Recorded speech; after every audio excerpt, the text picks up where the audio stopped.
The next panel consists of Olivia Lazard. She's a planetary geopolitical strategist and founder of Transition Intelligent. Alix, Armour, Chief Impact Officer at Nowos and driving the impact strategy for leading European startup in lithium-ion battery repair. And Julien, Vaïssette, CTO of Recupere Metals.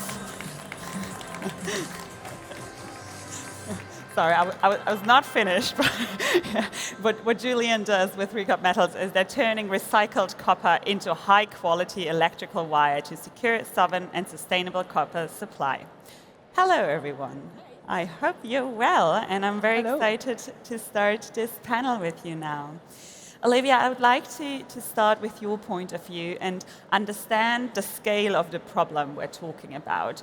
You deal with planetary security and strategies, and we're told that for the energy transition, we require hundreds of new mines over the next decade. So if we stay on this extractive path, are we just trading one geopolitical crisis for the next?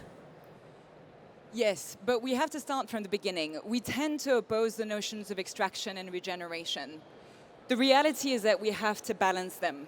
Civilization is material. We have to undergo the energy transition, which on top of it is coupled with a digital transition, which has geopolitical implications that I'll talk about in a second.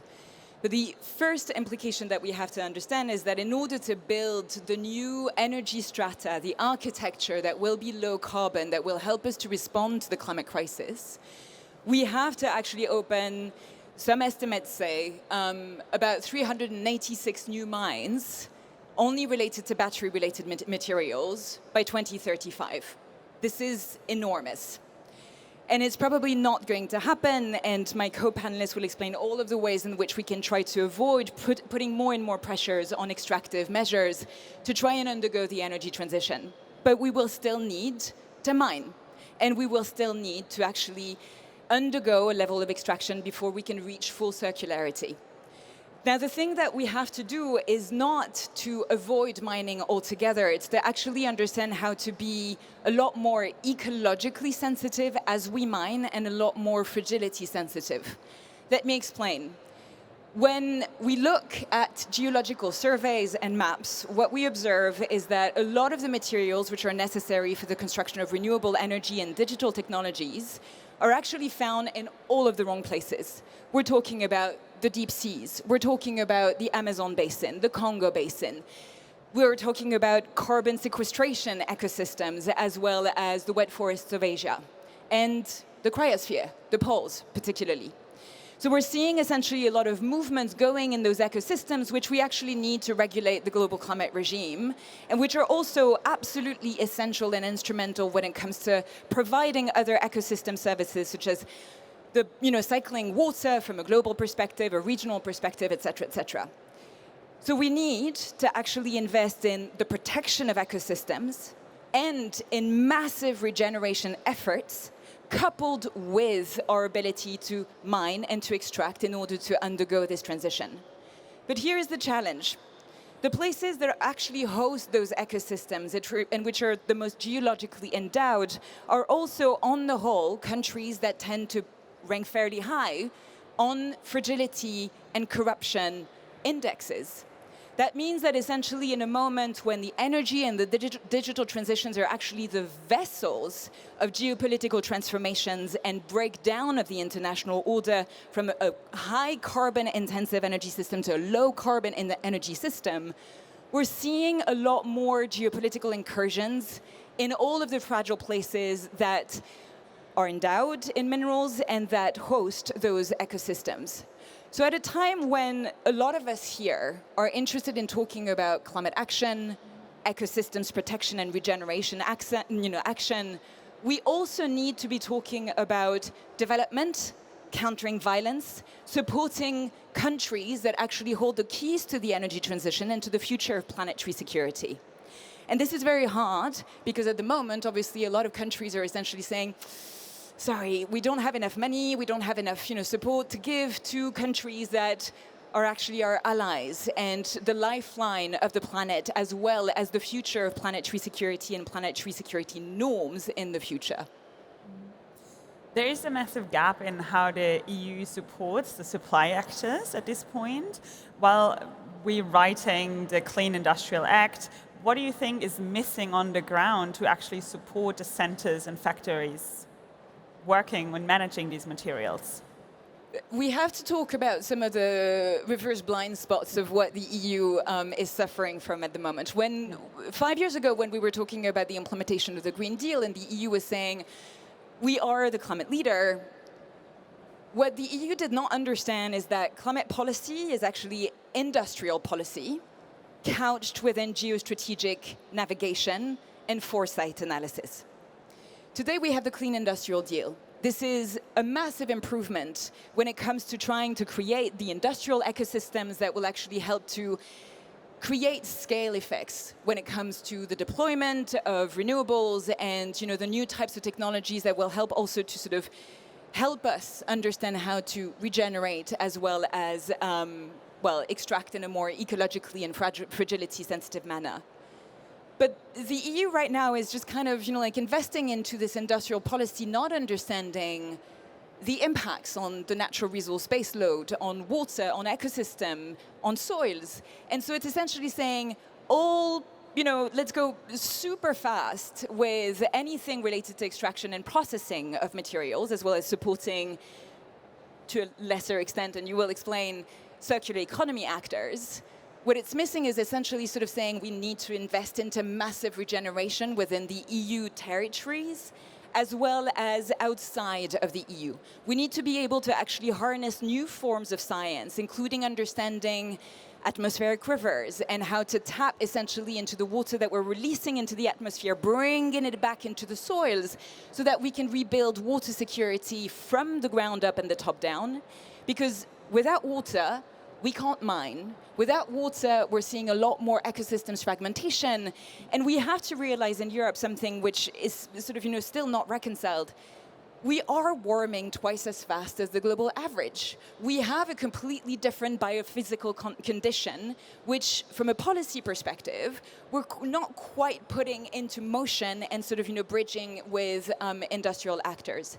And then it's all about, beyond regeneration, it is all about sort of, investing into the type of industrial actors and technological sectors that are not quite at scale yet, and that will probably never reach the scale that we're talking about in terms of massive industrial open pit or sort of new forms of mining, but which are still really important. I know that in France, for example, we have companies that work on phytomining, how to use essentially plants that will suck pollution out of the soils and therefore depollute soils, all the while creating small volumes of minerals and metals that are necessary for the energy transition. These are small-scale innovations that are considered too small at the moment to actually sort of serve industrial purposes, but they're actually really niche and extremely strategic when it comes to pushing a different kind of innovation, which is going to solve for planetary boundaries, as opposed to sort of rushing ahead with a transition which is also going to push us beyond planetary boundaries, all the while sort of ticking some boxes when it comes to climate action. Talking about an innovation from the ground, Alix, I would love to hear your experience. Maybe you can briefly state what you do with Nowos and where you see the reality on your factory floors when it comes to the implementation gap from Brussels. Yes, so Nowos is a Dutch and French repair company. So we repair lithium-ion batteries of all types. And our founders actually used to engineer and manufacture batteries and realized that they were placing them all over Europe, but there were no companies that were repairing the batteries. So once you realize the volume of batteries there are in Europe and the fact that today still 90% are being sent straight to recycling, with still over 80% of capacity remaining, you can only barely understand the waste of energy that is happening right now. So that is a problem that we're trying to tackle, and we've been operating for 6 years now. And at the beginning, it was kind of hard to convince companies about repair, but when you tell them about the impact, which is not only environmental, but also social and especially financial, we really need that financial impact to still convince our customers. So we operate as a service to businesses, And one of the things that's coming up that's really helping us are battery regulations. So with the right to repair, battery regulations, that's also supporting us and helping bridge that gap between what is needed for infrastructure in the ecosystem and what is actually happening. So again, recycling is great, but I feel like we've forgotten that we can repair. We can repair batteries. Some of the reasons that companies are not repairing is because they are not aware that you can repair. They're also concerned about safety and IP. And their lack of incentives. So we're hoping that the European regulations will help with this. And I mean, what is really important to understand is the fact that with repair, you can preserve energy. For example, last year alone, we were able to preserve 47 megawatt hours of capacity. So that capacity would have otherwise been sent straight to the recycling centers. Yeah, I mean, there's also with the critical raw materials, we've been able to calculate how much lithium and cobalt we've been able to preserve. So we're sitting on a mine right here. Yes, we will need new mines, unfortunately, but we're sitting on a lot of critical raw material here in Europe that we still need to recirculate. So before recycling, there's remanufacturing, repair, but also extending the life of a battery. So this is essentially what we do at Nowos, is battery life extension. And we can extend the life for about another 2 to 5 years, depending on the use. So when you think about that, we are preventing premature recycling. And going back to the financial incentives, when you talk to companies and they look at the whole lifetime of their battery, they realize, wow, if we can repair at less than 50% of the cost of replacing with new, that they can calculate the financial impact and preserving that first life of the battery for another 5 years, that's actually huge. So for the customers, there's all sorts of benefits. And we still have to continue bringing awareness on battery repair, and it can be done safely. With a lot of benefits in all areas. You touched upon the EU Right to Repair Directive briefly. I think it's set to be implemented by mid this year. It will force manufacturers to repair products. How do you think, or like maybe speaking to an outsider who doesn't do that day by day, how does preserving the battery instead of recycling it actually change our dependence on raw materials? Well, I was just saying, we were able to preserve 173 tons of critical raw materials last year alone. So we're retaining these critical raw materials within Europe. There's also the Critical Raw Materials Act. And right now, when you recycle batteries, in the phase before, these batteries are actually lost. You may have heard of undocumented waste or lost e-waste. These are still often sent abroad. And for the longest time, we've been importing batteries, sending the waste abroad. And actually, we've been waking up and saying, wait a minute, we're sending all these really precious materials outside. We need to preserve them. So another thing that the battery regulations are doing is that they're helping build transparency and traceability of these batteries. So as of next year in February, all batteries that enter the European market will need to have a battery passport. And it would also indicate the state of health of batteries and what they contain in terms of critical raw materials. So by tracking all of this, we will know exactly how much is in Europe, how much will go through the different chains of repair, remanufacturing, and recycling, and we'll have a much better grasp on the data and the critical raw materials that we have and that we can use for instead of mining new, but actually repurposing them into maybe European cells. Yeah. Thank you. Julien, I would like to come and talk a bit more about urban mining and the potential of it. Could you tell us a bit more about your work and explain why urban mining is in Europe a matter of national security and means you focus on it? Yeah, sure. Hello. So at Recupere Metals, basically, we are enabling the urban mining for copper. And how do we do this? We have developed a wire manufacturing process which allows us to use 100% recycled copper content as a feedstock, which was supposed to be impossible until now. Why is why is this a problem? Why do we need urban mining in the copper industry? It's very simple. By 2050, because of the electrification demand, the demand of copper will double, precisely at the same time as there will be a copper supply gap, which we already know. How do we know this? Days between the discovery and the industrial production of a copper mine, there are 16 years. And so we are able today to forecast what will be the production of those mines over the next decade. And we already know that it will be decreasing after 2030, something like this. So precisely at the moment when we will need more copper, we will have less copper. And there is even more concerning for Europe. If you look at Europe, the primary resources in Europe are only a few % of the global resources. So we are in this situation when we want to be the leaders of electrification, but we will be lacking the keybone of electrification. So urban mining is an opportunity, but it's also absolutely necessary, and we need to find solution to develop it in Europe, and it's what we are trying to do as a business, but also all the players in the copper industry in Europe and in France. We've talked a lot about regulatory at this point. Do you see any regulatory bottlenecks for your work? Yeah, there is one that is very simple, and it's a legacy of the past. It's that today, if you look at the standards, the copper standards, they are based on the existing electrochemical refining processes, which state that the conductivity of copper is directly linked to the purity of the copper which is produced, which is true, but it's not only this. There are other things that have an impact on the conductivity.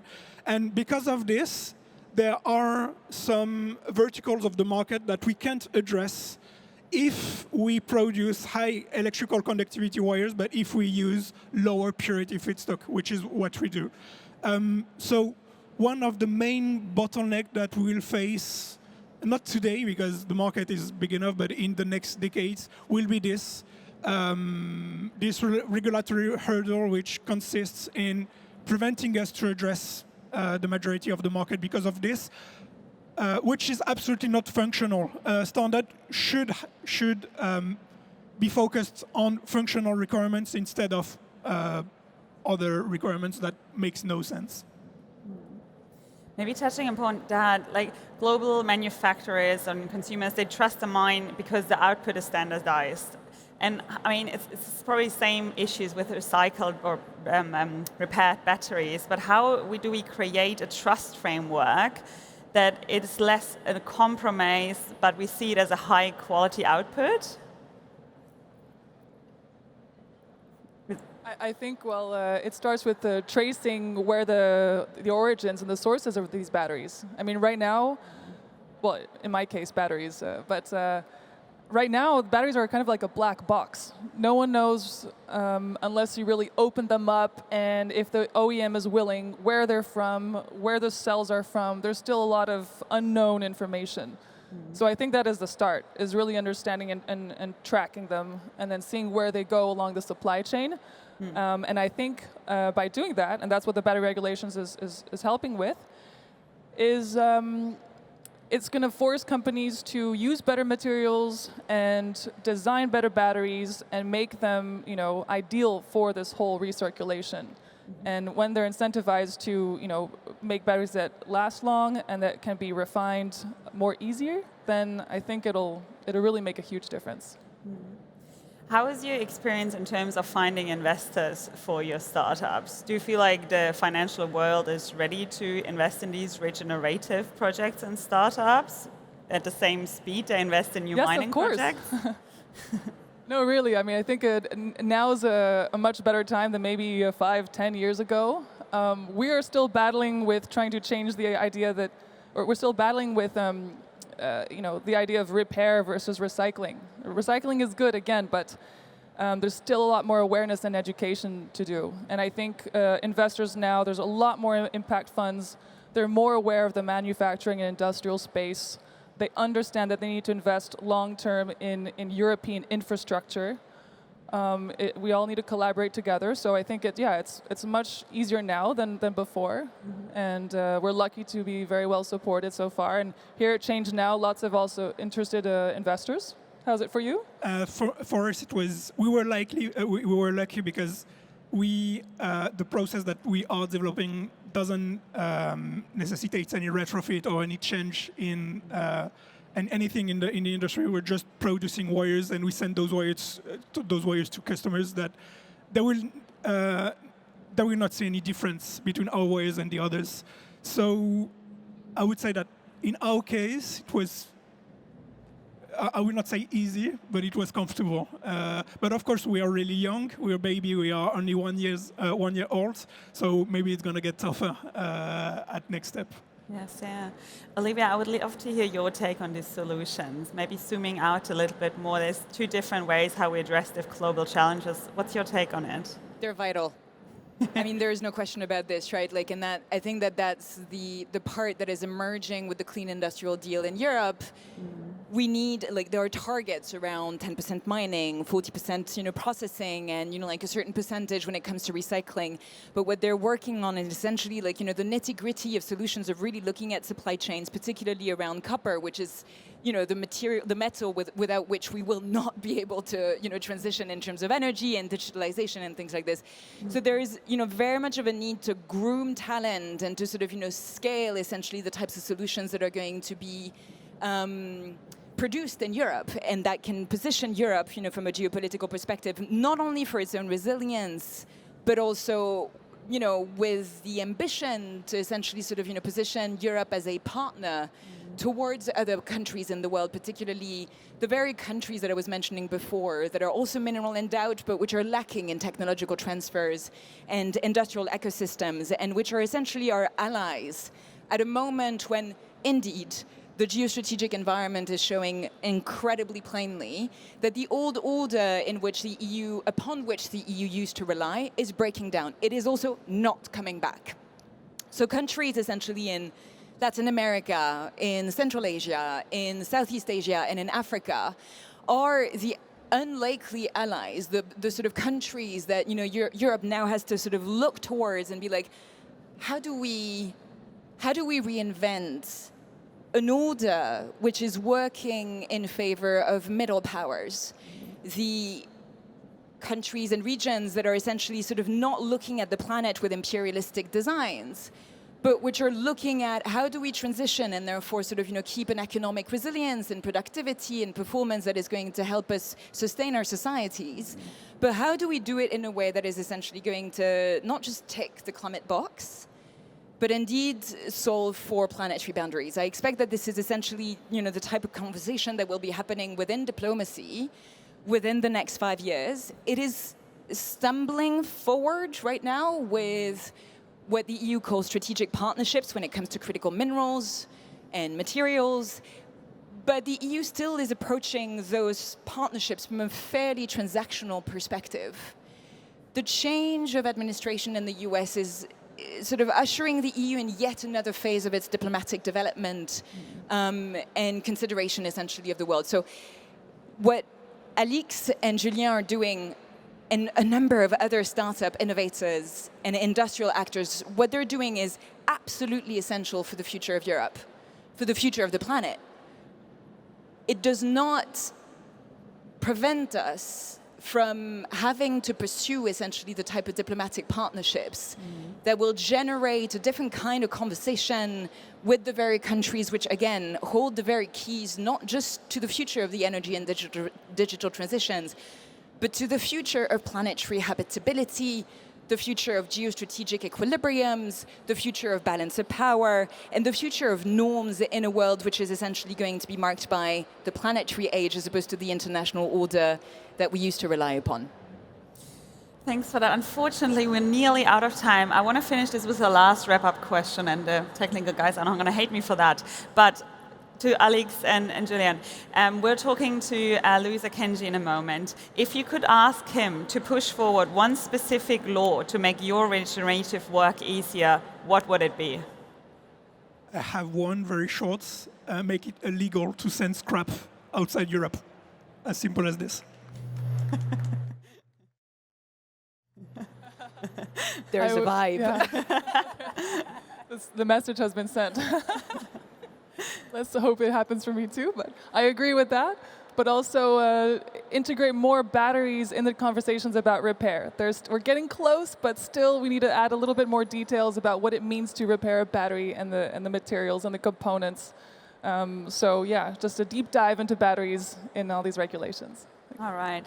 Thank you so much for sharing your insights with us. I'm sure you're still around if any of you want to have any specific questions to our speakers. Thank you.